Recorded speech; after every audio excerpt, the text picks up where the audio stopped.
Right, and so one of the things I wanted to hit on too was, I might have mentioned, or I mentioned it again here, that we had a Ford F-350.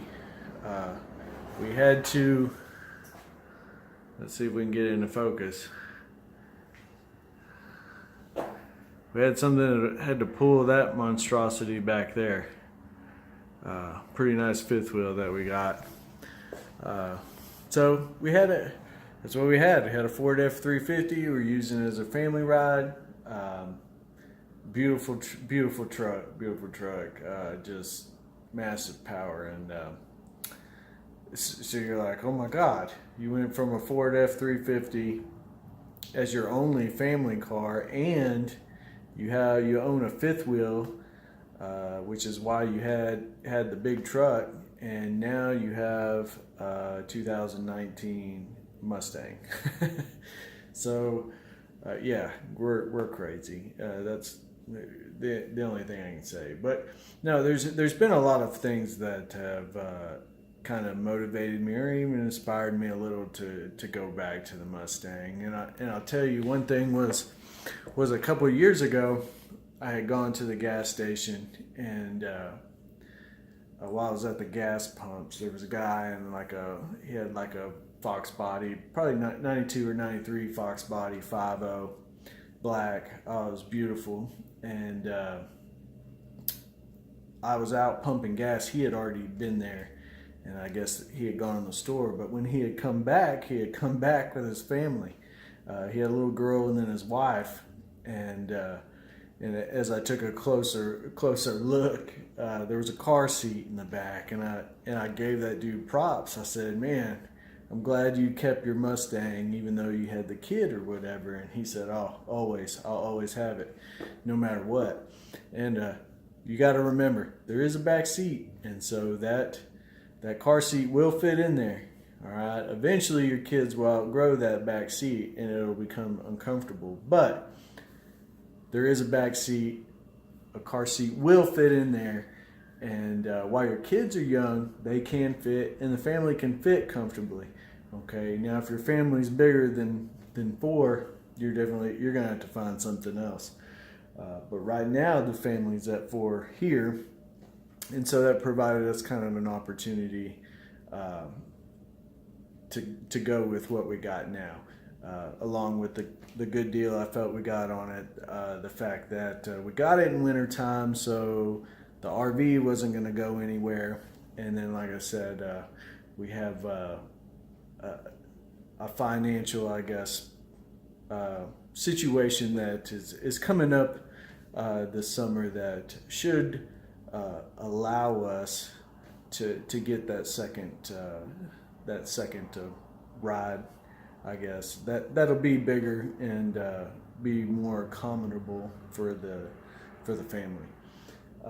One of the other things that I saw is when I first was looking at Mustangs, man, I wanted the GT350. I just wanted it. That's what I wanted. Just the regular one, not the R, because I wanted all my creature comforts in it and stuff like that. I wanted the GT350, and that's what I was doing all my research on. And man, that's what I made up my mind. That's what I wanted. One of the downsides to that is it was going to be my wife's daily driver. And while my wife can drive a manual transmission, she hates it. And I just couldn't. I thought I had her talked into it, and then at the end she was like, I don't want to have to drive a manual. So of course then started looking at the automatics, and I've wanted a Mustang since they came out in 15. I've wanted to get back into a Mustang, and I was this close one time.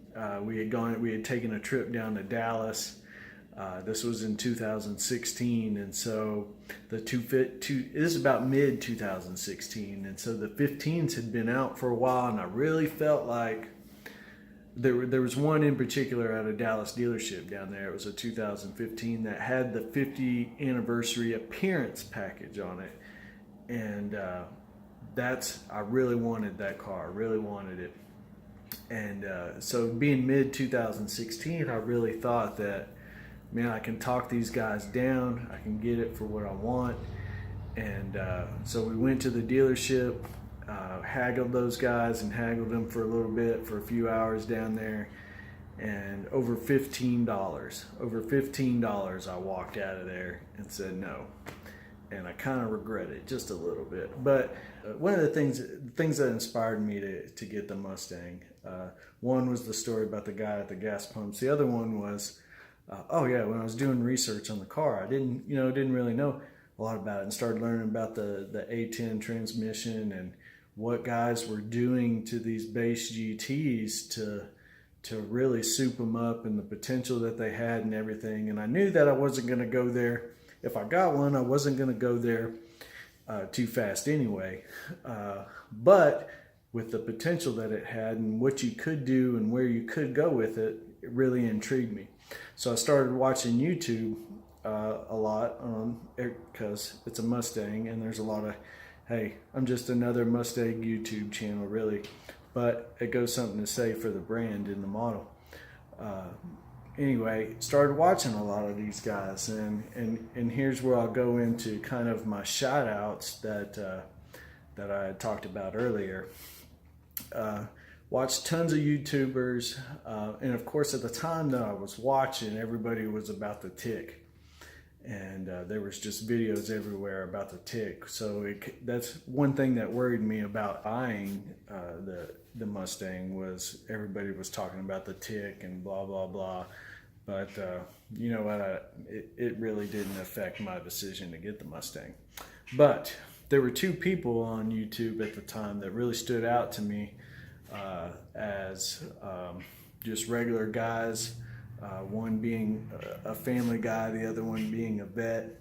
Both of them seemed very down to earth and real, and wanted to share a real experience with their Mustang, and that's what I want to do. And that was Xander 13 and Stangmode. And so there's my shout outs to those two guys, and I want to thank them for putting out their videos, being real, and having their channels, because it's kind of inspired me to start mine, and actually they really helped me make the decision on go ahead and dropping the hammer. And you'll hear that a lot, because that may be our catch line for the YouTube channel: drop the hammer, Vanhammer horsepower. So anyway, so they got me to drop the hammer down and really commit to going out and getting the Mustang, and that's what we got now. And then once again inspired me to then start this, to see where it goes. And like I said, share my experience with this car with you people, and we'll go from there. So we're gonna have a lot of fun with the car. Like I said, we're gonna enjoy it the way it is, and then the mods are coming. We're gonna go NA all the way with it. Hopefully, and from there, I've seen a lot of information about the superchargers and stuff, and I don't know. We'll have to see what we do with that. Again, it is a family car, stuff like that. Right now, yeah, we'll see how things go in the future. If it becomes a car that I can park in the garage, and it's not maybe being dailied every day, we may go. We may do some go that supercharger route, the force induction and stuff like that. So we'll see what happens. And then just like everybody says, like, subscribe, thumbs up, notification, wherever those are at on the video, and just follow me. We're gonna have a good time with this car, and I'm gonna show you what this car can do, and how much joy it can bring people. So once again, like, subscribe, drop the hammer. Peace out. Do it.